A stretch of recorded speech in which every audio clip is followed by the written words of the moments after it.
El prólogo de Orit, 18 de diciembre. Santo mártir Sebastián y los que estaban con él. Este glorioso santo nació en Italia y se crió en la ciudad de Milán. Cuando aún era joven, se dedicó al servicio militar. Educado, apuesto y valiente, recibió el favor del emperador Diocleciano, quien lo nombró capitán de su guardia imperial. Secretamente confesó la fe cristiana y oró al Dios vivo. Como un hombre honorable, justo y misericordioso, Sebastián era muy querido por sus soldados. Siempre que podía, salvaba a los cristianos de la tortura y la muerte, y cuando no podía hacerlo, los exhortaba a morir por Cristo, el Dios viviente, sin volverse atrás. Dos hermanos, Marco y Marcelino, que habían sido encarcelados por Cristo y que ya estaban a punto de renunciar y adorar los ídolos, fueron confirmados en la fe por Sebastián, quien los fortaleció para el martirio. Mientras hablaba con ellos, animándolos de no temer a la muerte por Cristo, su rostro se iluminó. Todos vieron su rostro resplandeciente como el de un ángel de Dios. Sebastián también confirmó sus palabras con milagros, sanó a Zoé, la esposa del carcelero Nicostrato, que había estado muda durante 6 años.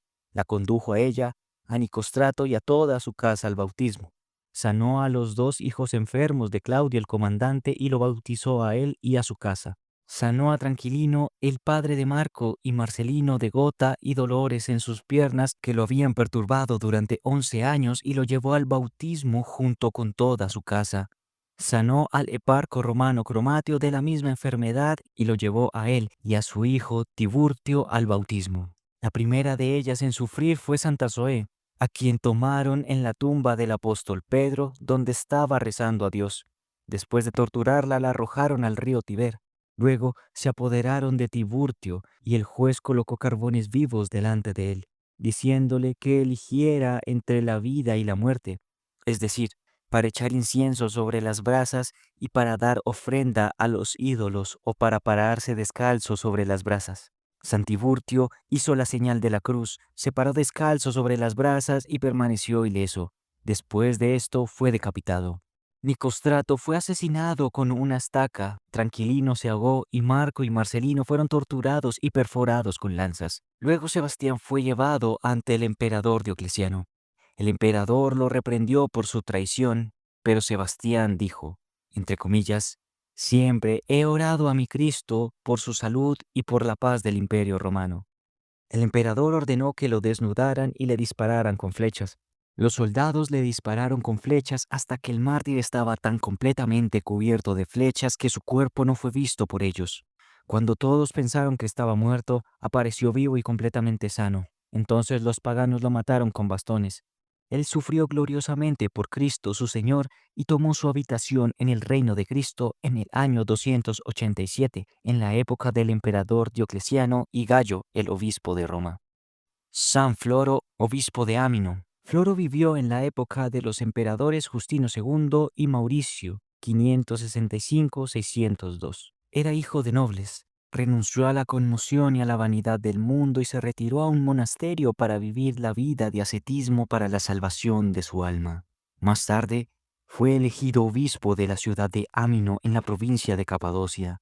Como asceta y jerarca, Floro complació a Dios y pacíficamente tomó su habitación en el reino de Dios. San Modesto, patriarca de Jerusalén. Modesto tenía solo 5 meses cuando murieron sus padres, pero por la providencia de Dios fue educado en el espíritu del cristianismo. Cuando se hizo adulto, fue vendido como esclavo a un pagano en Egipto. Sin embargo, logró convertir a su maestro a la fe cristiana y su maestro le concedió la libertad. Modesto se retiró al monte Sinaí, donde vivió una vida de ascetismo hasta la edad de 59 años. Luego fue elegido como patriarca de Jerusalén y alimentó al rebaño de Cristo como un verdadero pastor. Entró pacíficamente al descanso en el año 633 a la edad de 97 años. Reflexión. En esta vida, el hombre tiene una opción: el reino terrenal o el reino de los cielos. Dios no ejerce presión sobre esta elección, sino que cada uno decide libremente. Cuando los hermanos Marcos y Marcelino fueron condenados a muerte, el juez pagano les permitió un mes para contemplar la renuncia a Cristo y su reino o la muerte. Entonces sus parientes llegaron a la prisión con un tipo de consejo. y San Sebastián con otro. Los parientes lloraron y le suplicaron que hicieran lo que el juez deseara y así se salvaran, ya que eran jóvenes. Su padre lloroso les mostró sus canas y su enfermedad.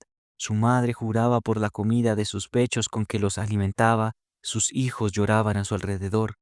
En esencia, todos ellos propusieron que deberían renunciar al reino celestial por el bien del reino terrenal. Pero San Sebastián les aconsejó lo contrario, diciendo, entre comillas, «Oh valientes soldados de Cristo, ¿quieren perder la corona eterna por el bien de la adulación de sus parientes? ¿Quieren renunciar a la bandera victoriosa por el bien de las lágrimas de las mujeres? Esta vida es transitoria, es tan inestable e infiel que no puede salvar incluso a aquellos que la aman.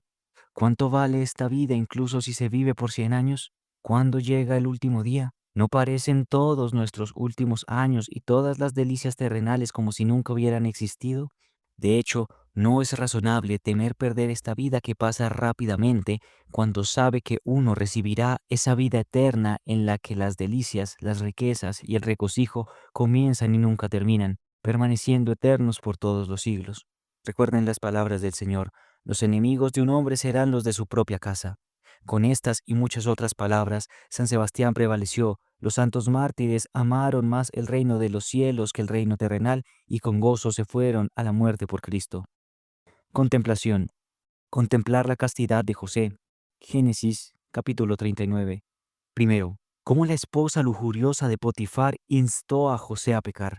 Segundo, cómo José la rechazó por temor a Dios y respeto por su maestro. Tercero, cómo la mujer agarró su ropa, pero él dejó la ropa y huyó desnudo con su alma santa. Sermón sobre Ruth. Tu pueblo será mi pueblo y tu Dios será mi Dios. No nos separará otra cosa que la muerte. Ruth, capítulo 1, versículos 16 y 17. Estas son palabras maravillosas, ya sea que las hable un hijo a un padre, una hija a una madre o una esposa a un esposo. Pero son 3 veces más maravillosas cuando una nuera se los dice a su suegra. La beata Ruth le dijo estas palabras a Noemí, su suegra afligida. Cuando los 2 hijos de Noemí murieron en la tierra de Moab, donde vivían como inmigrantes, la anciana madre quería regresar a Belén, su tierra natal, y allí descansar sus huesos. Noemí, noble en su dolor, aconsejó a sus nueras que permanecieran en su propia tierra y se volvieran a casar. Orpa se quedó, pero Ruth dijo, «Nada más que la muerte nos separará a ti y a mí». Y aquí un bellísimo ejemplo de cómo una suegra puede amar tiernamente a sus nueras y de cómo una nuera puede dedicarse de todo corazón a su suegra. Pero en Belén alguien tuvo que alimentar a estas 2 almas. ¿Quién las alimentará? Dios y las manos diligentes de Ruth. Déjame ir al campo y recoger espigas. Ruth capítulo 2, versículo 2. Dijo la nuera a la suegra. Y Noemí respondió, Ve, hija mía. Ruth capítulo 2, versículo 3. En un campo extraño, con extrañas segadoras, tenía que espigar las espigas. Eso no era solo trabajo, sino también vergüenza. Sin embargo, Ruth asumió el trabajo y la vergüenza por amor a su anciana suegra. El Dios que todo lo ve vio estas 2 dulces almas y se regocijó. Su Creador se regocijó, las recompensó y las glorificó, ya que solo Él sabe cómo recompensar y glorificar a aquellos que le temen. Y Dios, en su providencia, dispuso que Ruth entrara en el campo del rico Boaz para recoger las espigas de grano espigadas, y Boaz vio a Ruth y le pidió a Noemí su mano en matrimonio. De este matrimonio nació Obed, el padre de Isaí y abuelo del rey David. Así fue como Ruth se humilló a sí misma como mendiga, pero Dios la convirtió en la antepasada del rey David, de quien vinieron muchos reyes, y finalmente el Rey de Reyes, nuestro Señor Jesucristo. Oh Señor omnisciente y misericordioso, cuán maravilloso eres en tu providencia hacia los justos y misericordiosos. Guíanos y ten piedad de nosotros. A ti la gloria y el agradecimiento por los siglos de los siglos. Amén.